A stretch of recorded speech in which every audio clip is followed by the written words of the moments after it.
прошу тебя, Господь, дай освобождение этому народу.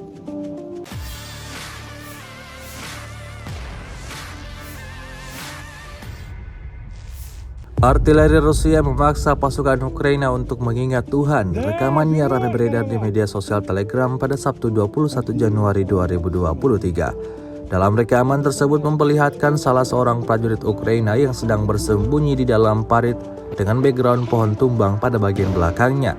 Di saat ia bersembunyi, ada satu hal yang menarik perhatian warganet, di mana ia tampak mengingat Tuhan dan berdoa dalam bahasa Rusia saat serangan artileri hampir mengenai posisi ia berada.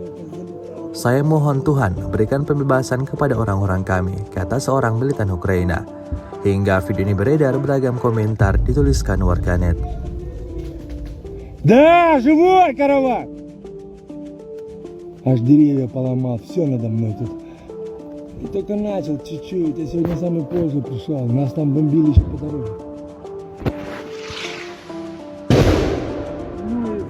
Прошу тебя, Господь, дай освобождение этому народу.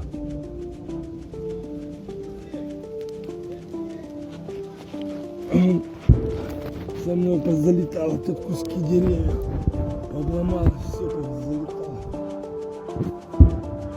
Не знаешь.